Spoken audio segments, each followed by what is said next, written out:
എത്തപ്പോ നിങ്ങൾ കാര്യമായിട്ട് വായിച്ചിട്ടുണ്ടല്ലോ. ഹരിയാനയിൽ ഒരു പെണ്ണേ 11ാമത്തെ കുട്ടിയെ പ്രസവിച്ചിരിക്കണ്. അല്ല ഡോക്ടർ, എല്ലായിടത്തും പെണ്ണുങ്ങൾ തന്നെയല്ലേ പറയല്. എത്തപ്പോ അവിടെ ഒരു പുതുമ? 19 വർഷമായി കല്യാണം കഴിഞ്ഞിട്ട്. അപ്പോൾ 10 കുട്ടികൾ ഇതിനു മുമ്പുണ്ട്. 10 കഴിഞ്ഞ് 11ാമത്തതിൽ മാത്രം ഇത്ര വലിയ ആഘോഷവും സന്തോഷവും പിന്നെ ലഡ്ഡു കൊടുക്കലും കെട്ടിപ്പിടിക്കലും ഡാൻസ് ചെയ്യലും ഒക്കെ എന്തിനാണെന്നാണ് ഞാൻ ന്യൂസിൽ കയറി നോക്കുന്നത്. എന്താ സംഭവം എന്ന് വെച്ചാൽ ആദ്യത്തെ 10 പെൺകുട്ടികളായിരുന്നു. അപ്പം അത് വലിയ പ്രാധാന്യമൊന്നും ഇല്ല അവർക്ക്.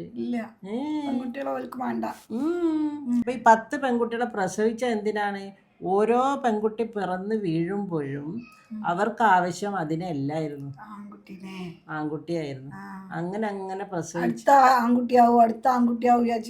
യെസ്, ഞങ്ങൾക്ക് വേണ്ടത് ആൺകുട്ടിയായിരുന്നു. എന്തിനാണ് ഈ ആൺകുട്ടി? എന്തിനാണെന്നറിയോ? അവർക്ക് സമൂഹത്തിൽ വില ഉണ്ടാവണമെങ്കിൽ ഒരു ആൺകുട്ടി വേണം. ഫാമിലി കംപ്ലീറ്റ് ആകണമെങ്കിൽ ആൺകുട്ടി വേണം. അവരുടെ പേര് മുന്നോട്ട് കൊണ്ടുപോകണമെങ്കിൽ ആൺകുട്ടി വേണം. എല്ലാ സ്വത്തും മുതലുള്ള ആൾക്കാരായിരിക്കും. അതാണ്. സ്വത്തും മുതലൊന്നുമേ ഇല്ല, കൂലിപ്പണിക്കാരനാ. ഈ മാധ്യമ പ്രവർത്തകയില്ലേ, അത് ഈ മൂത്ത പെൺകുട്ടി, ആ കുട്ടി കുറച്ച് വലിപ്പം വെച്ചല്ലോ, അതിനോട് ചോദിക്കുകയാണ്, ഇത് ഈ 11ാമത്തെ കൂടെ പെൺകുട്ടിയാണെങ്കിൽ എന്താവുമായിരുന്നു ഇവിടെ സീന് എന്ന്. അപ്പൊ ആ പെൺകുട്ടി പറയാണ്, എന്താവാനാ സീന്? കൂട്ടക്കരച്ചിലും നിലവിളിയും നെഞ്ചത്തടിച്ച് ബഹളം വെക്കലും ഒക്കെ മാത്രമേ നടക്കുള്ളൂ ഇവിടെ, വേറെ ഒന്നുമില്ല. പക്ഷെ ഇപ്പം അവർ സന്തോഷിക്കുകയാണല്ലോ, അതുകൊണ്ട് ഞാനും ഹാപ്പിയാണ്. ആ പെൺകുട്ടി പറയാണ്. അപ്പോൾ പെൺകുട്ടികളൊന്നും ഓൽതല്ലേ? ആ പെൺകുട്ടികളൊന്നും ഹാപ്പിയല്ല.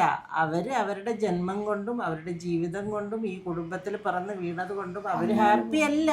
പെൺകുട്ടികളും ഹാപ്പിയല്ല, കുടുംബവും ഹാപ്പിയല്ല. അപ്പം എന്താവും അവരുടെ മാനസിക സ്ഥിതി എന്ന് ആലോചിച്ച് നോക്ക്. പിന്നെ അടുത്തത് ഞാൻ പറയട്ടെ.